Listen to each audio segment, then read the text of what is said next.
এছাড়া ঢাকার বাইরে কয়েকটি জায়গায় জামায়াত শিবির কর্মীদের সাথে পুলিশের সংঘর্ষ এবং ধাওয়া পাল্টা ধাওয়ার ঘটনাও ঘটেছে। এতে আহত হয়েছে পুলিশ সহ শতাধিক। প্রতিনিধিদের পাঠানো তথ্য ও ছবি নিয়ে দেখুন প্রতিবেদন। বেলা 11:30টার দিকে রংপুর শহরের শাপলা চত্বরে জামায়াত শিবিরের লাঠি মিছিল থেকে পুলিশের উপর হামলা চালালে দুই পক্ষের মধ্যে সংঘর্ষ বাধে। এ সময় জামায়াতের অফিস ও কামারপাড়ায় অবস্থিত শিবিরের অফিসে আগুন ধরিয়ে দেয় অজ্ঞাত লোকজন। নোয়াখালীর মাইজদিতে জামায়াত শিবিরের মিছিল থেকে পুলিশের উপর হামলা চালানো হলে দুই পক্ষের মধ্যে সংঘর্ষ শুরু হয়। এ সময় বেশ কয়েকটি গাড়ি ভাঙচুর করে শিবির কর্মীরা। বিকেলে সেনবাগে পুলিশের সাথে জামায়াত শিবিরের নেতাকর্মীদের মধ্যে সংঘর্ষের এক পর্যায়ে দুই পক্ষের মধ্যে গোলাগুলি হয়।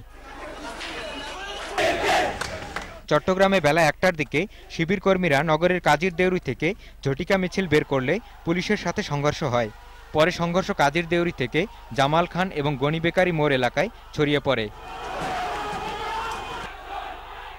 সকাল 10:15টার দিকে বগুড়া শহরের কেন্দ্রস্থল সাতমাথা থেকে মিছিল শুরু করে শিবির কর্মীরা। পরে তারা টিটু মিলনায়তনের সামনে অবস্থান নেয়। পুলিশ সেখানে পৌঁছলে দুই পক্ষের মধ্যে ধাওয়া পাল্টা ধাওয়া শুরু হয়। এ সময় পুলিশকে লক্ষ্য করে ইটপাটকেল ছোড়ে জামায়াত শিবির কর্মীরা। পরে বিকেল 3টার দিকে শিবির পরিচালিত দুটি কোচিং সেন্টারে ভাঙচুর করে অজ্ঞাত ব্যক্তিরা। সিলেটেও পুলিশের সাথে জামায়াত শিবির নেতাকর্মীদের সংঘর্ষের খবর পাওয়া গেছে। নগরীর জিন্দাবাজার, বন্দরবাজার, জেল রোড এলাকায় সংঘর্ষ চলার সময় বেশ কয়েকটি গাড়ি ভাঙচুর করে জামায়াত শিবির নেতাকর্মীরা। পরিস্থিতি নিয়ন্ত্রণে পুলিশ 2 শতাধিক রাউন্ড টিয়ার গ্যাস ছুড়ে। রাজশাহীতে সাহেববাজার এলাকায় পুলিশের উপর হামলা চালায় শিবির নেতাকর্মীরা। এ সময় শিবির, পুলিশ ও ছাত্রলীগের মধ্যে ত্রিমুখী সংঘর্ষ চলে। পরিস্থিতি নিয়ন্ত্রণে পুলিশ টিয়ার শেল ও রাবার বুলেট নিক্ষেপ করে। এছাড়া সাতক্ষীরাতেও পুলিশের সাথে জামায়াত শিবির নেতাকর্মীদের সংঘর্ষের খবর পাওয়া গেছে। মঞ্জুর মোর্শেদ, ইন্ডিপেন্ডেন্ট নিউজ। পুলিশের উপর জামায়াত কর্মীদের হামলা পরিকল্পিত। সন্ধ্যায় আওয়ামী লীগের ধানমন্ডি কার্যালয়ে আয়োজিত সংবাদ সম্মেলনে দলটির যুগ্ম সাধারণ সম্পাদক মাহবুবুল আলম হানিফ এই অভিযোগ করেছেন।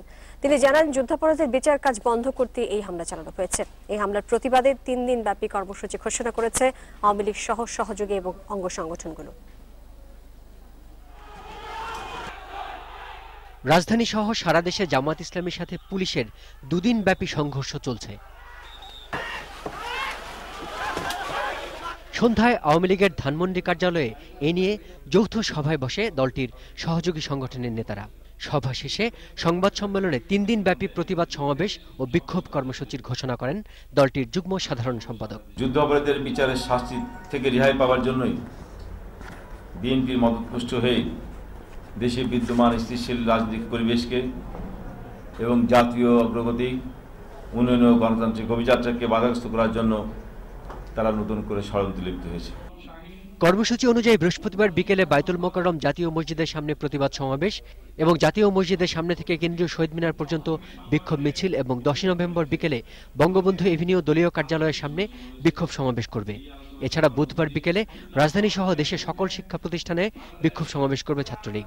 এর আগে বিকেলে 3রা নভেম্বর জেল হত্যা দিবস ও 7ই নভেম্বর মুক্তিযোদ্ধা সৈনিক হত্যা দিবস উপলক্ষে এক আলোচনা সভায় আওয়ামী লীগের নেতারা জানান, যুদ্ধাপরাধের শাস্তি থেকে মুক্তি পেতেই জামায়াত এই হামলা চালিয়েছে। গণতান্ত্রিক প্রক্রিয়াকে ব্যাহত করতে চাচ্ছে এবং মূলত যুদ্ধাপরাধী, মানবতা বিরোধীদের মুক্ত করবার হীন প্রচেষ্টায় লিপ্ত হয়েছে। তবে বিএনপির নেতারা এই সংঘর্ষের সাথে বিএনপি সম্পৃক্ততার কথা অস্বীকার করেছেন। মাননীয় স্বরাষ্ট্র প্রতিমন্ত্রীর অতি সাম্প্রতিক বিবৃতি বিরোধী দলের নেত্রী সম্বন্ধে ন্যাক্কারজনক এবং নিন্দনীয়। ওনার কথাকে জনগণ গুরুত্ব দেয় বলে আমি মনে করি না। শিমুল বাশার, ইন্ডিপেন্ডেন্ট নিউজ, ঢাকা।